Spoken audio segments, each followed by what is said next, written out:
Kalau nyapu, sapulah yang terbaik sampai selesai. Segalanya kalau biasa terbaik, terbaik, terbaik, kata-kata yang terbaik, berbuat yang terbaik, duduk yang terbaik, terbaik, terbaik, terbaik yang maksimal kita lakukan, jangan heran nanti sigma kebaikan kita bisa ditakdirkan jadi manusia yang terbaik juga.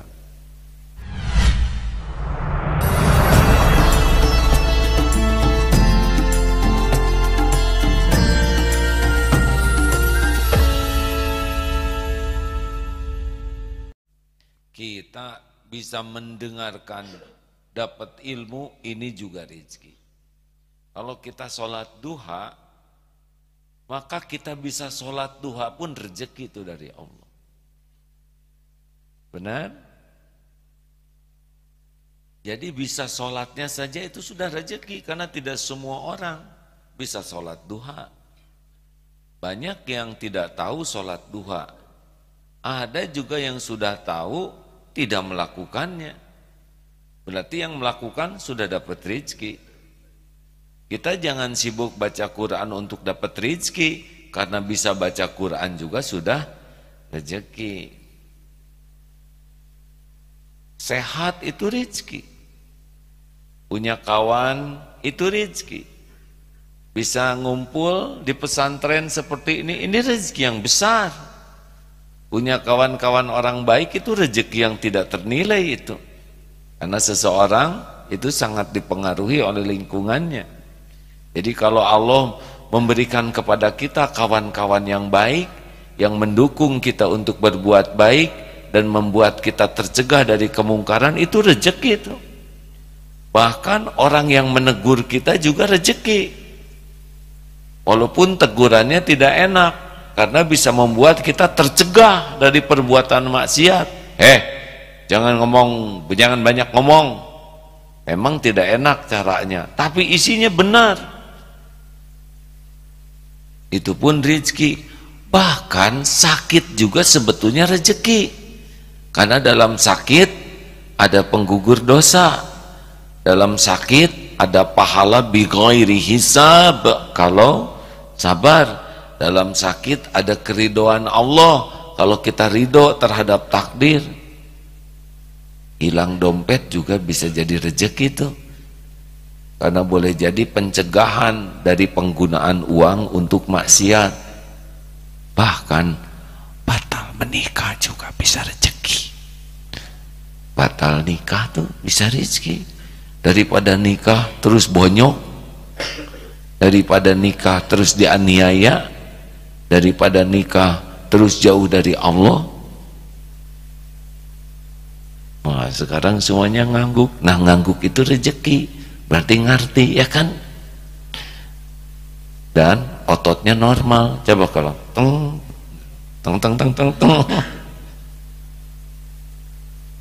Masya Allah. Jadi yang paling gampang untuk menambah rezeki itu adalah bersyukur. Nah, kita ini kurang syukurnya. Kan di sebuah sekolah ada guru memberi pelajaran. Anak-anak, coba perhatikan di papan tulis ini. 1 tambah 1 sama dengan 2. Tulis, 2 tambah oleh guru itu. 2 tambah 2 sama dengan 4. 4 tambah 4 sama dengan 8. 5 tambah 5 sama dengan 11. 6 tambah 6 sama dengan 12. 7 tambah 7 sama dengan 14. Apa yang terlihat? Apa yang terpikir? Kan? 5 tambah 5 11. Kenapa?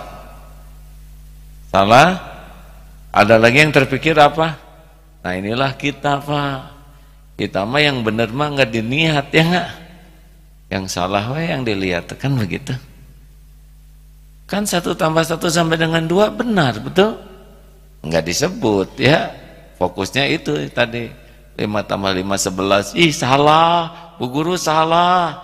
5 tambah 5 11. Pertanyaannya bukan mana yang salah, tapi apa yang terlihat. Ada sebuah kertas, ya.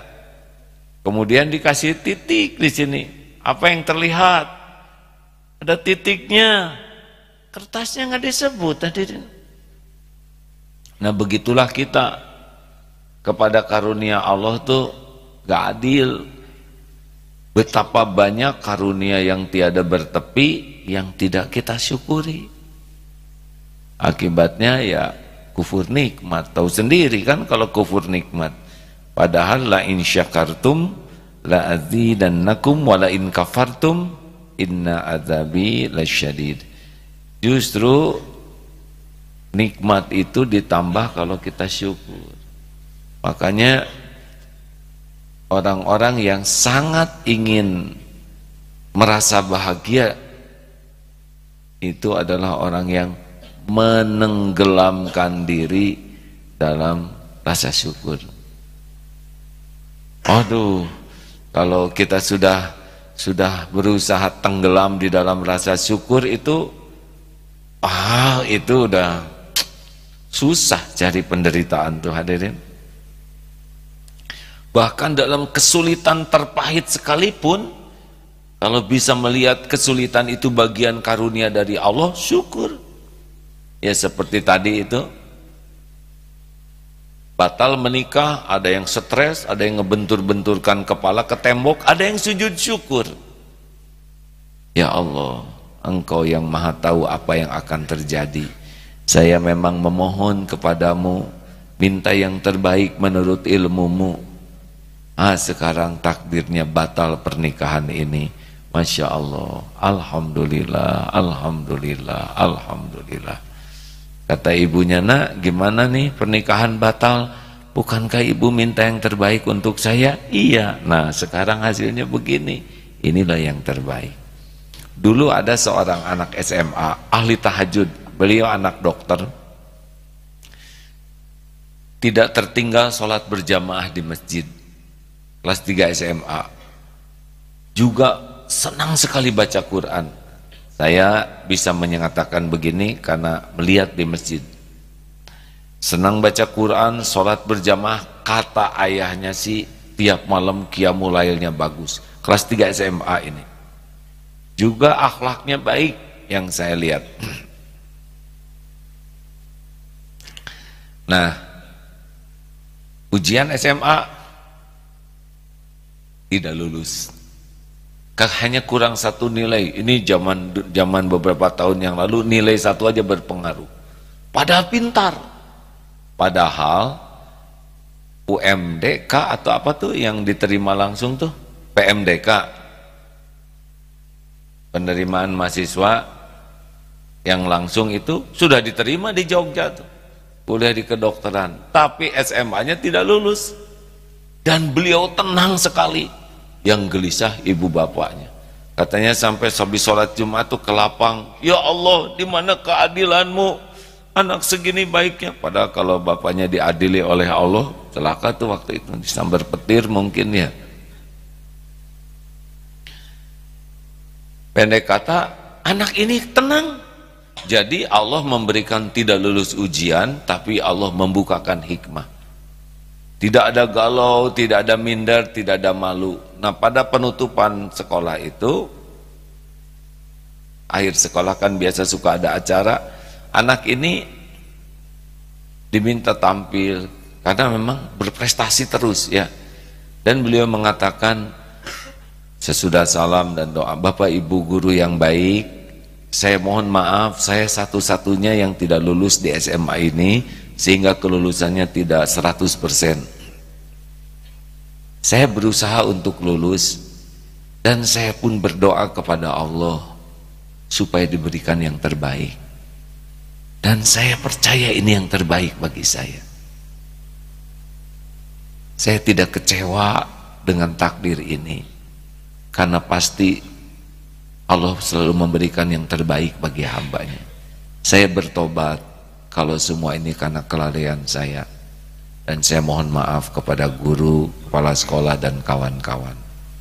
Pada waktu itulah banyak orang yang berlinang air mata, guru-gurunya, melihat keajegan anak ini, kemantepannya, ketenangannya, dan itu berarti sangat banyak.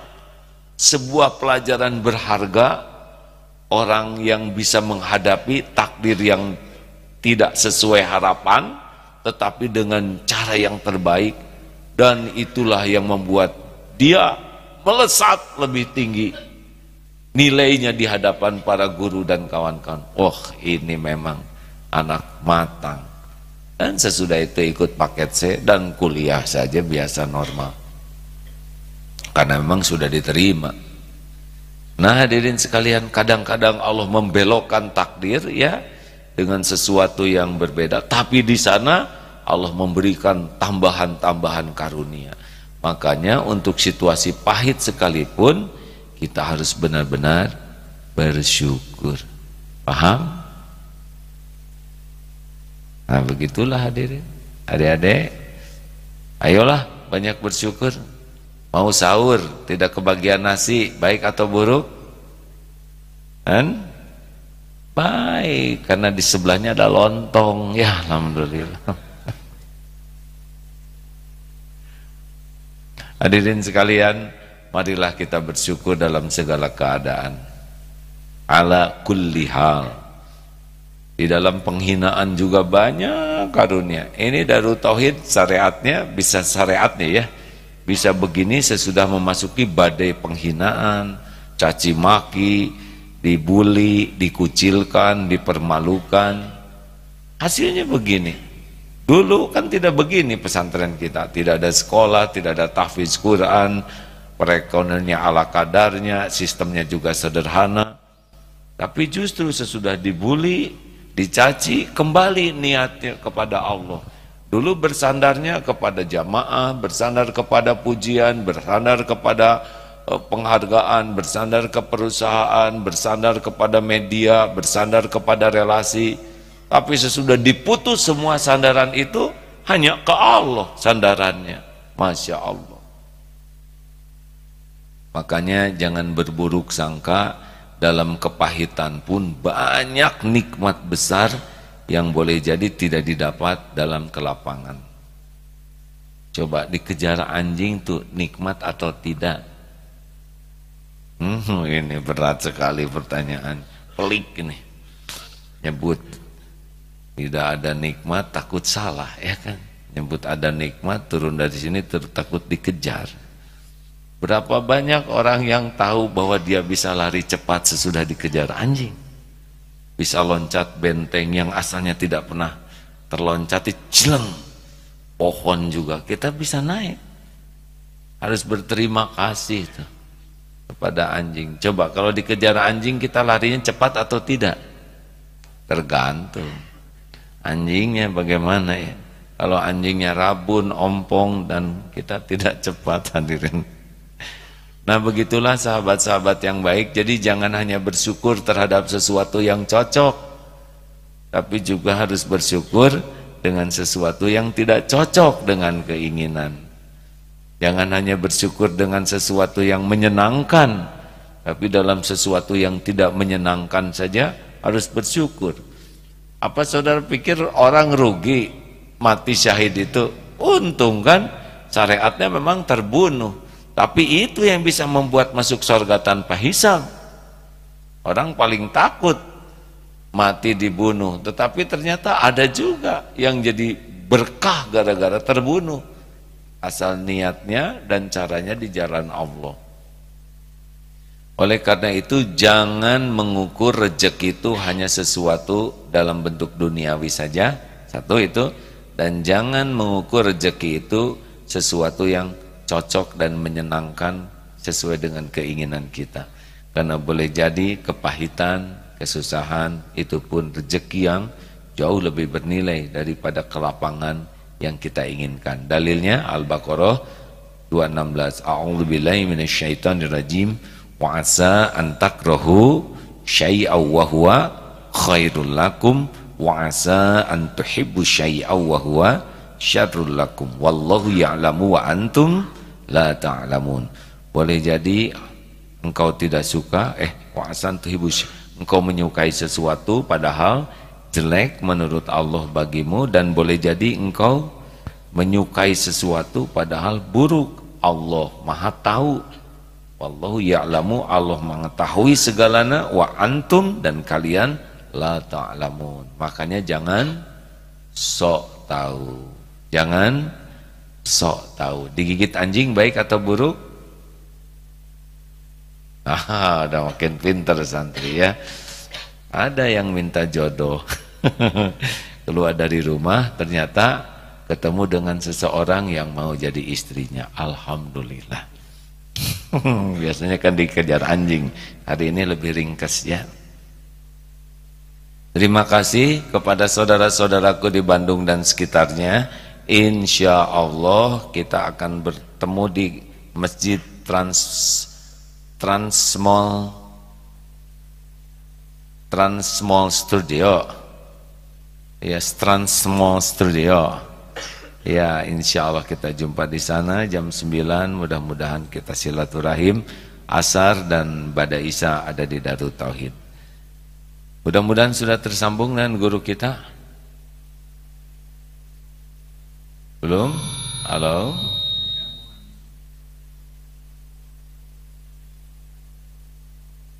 Ya, kalau sudah terhubung langsung saja dipotong pembicaraan ya.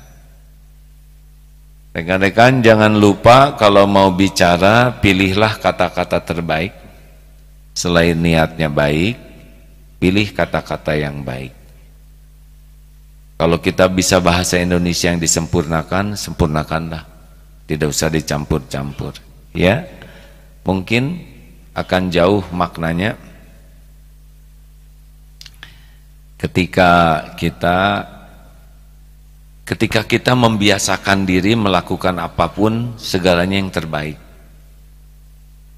Kita bisa menggunakan beberapa kata-kata, tapi mengapa kita tidak pilih kata-kata terbaik? Karena Rasulullah SAW juga kalau bicara dengan perkataan terbaik. Kalau ada pilihan beberapa kata-kata, gua mah nggak mau ke sana, hei kayak itu ya, hei. Halo, ya Pak, kelihatannya kurang baik, betul? Antara enggak dan tidak, mana yang lebih baik disampaikan? Tidak. Kita pilih, kalau kita mampu memilih yang terbaik, mengapa tidak? Betul? Andai kata kita ingin melatih memiliki akhlak yang baik, maka biasakanlah memiliki perkataan yang baik dengan niat baik.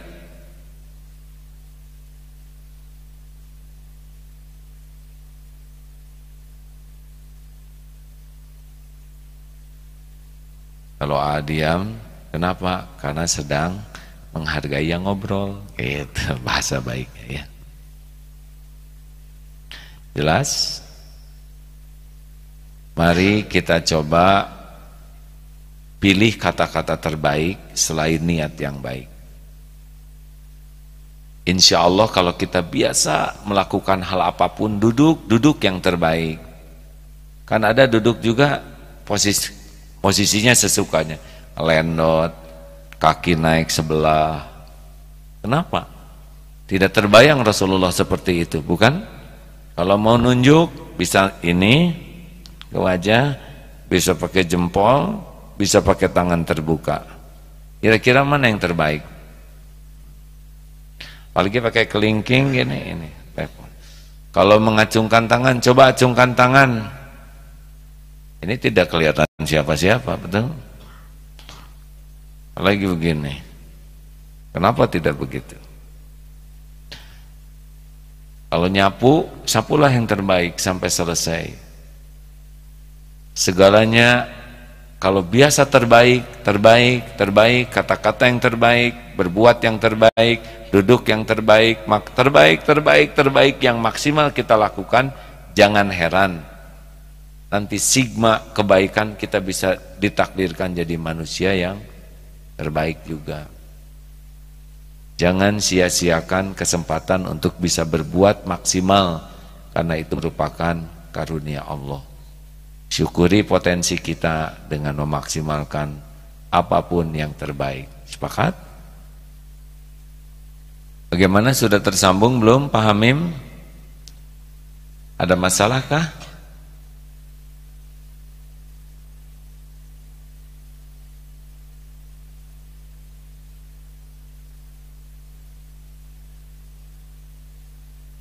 Baik, kemarin sudah pernah dibantu diingatkan acara pagi ini?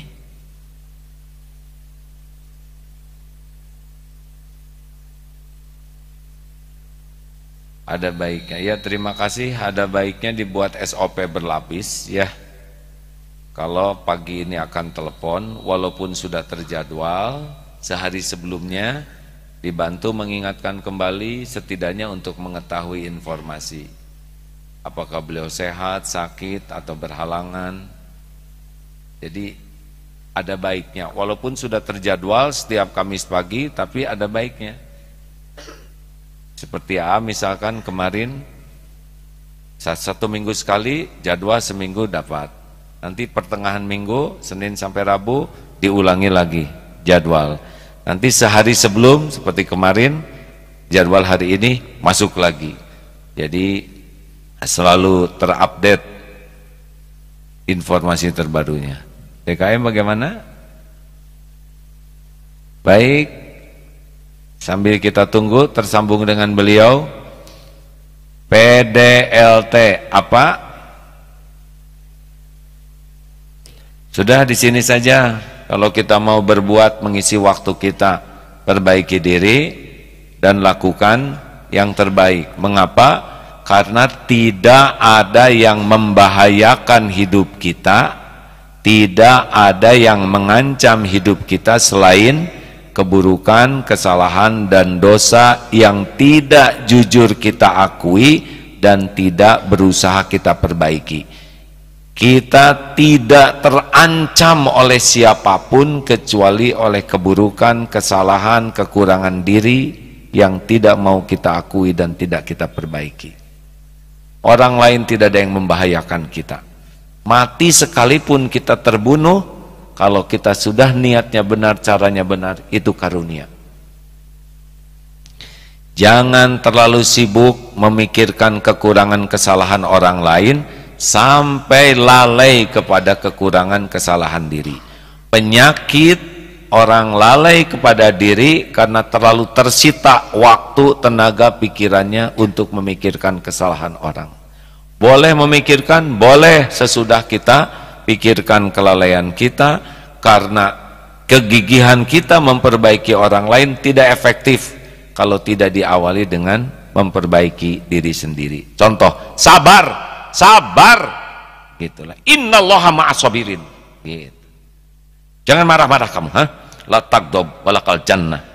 Kira-kira saudara akan nurut atau tersenyum? Tersenyum. Sabar dong kamu ini, Innallaha ma'as-sabirin, tahu? Begitu.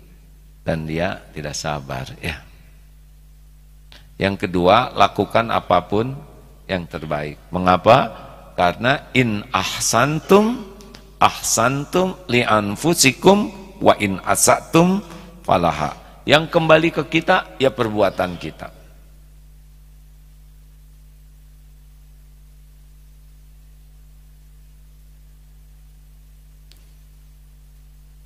Untung masih kecil ini, ada di depan saya ini, ngantuk kecil, jadi nggak apa-apa deh, sok terusin bobo ya.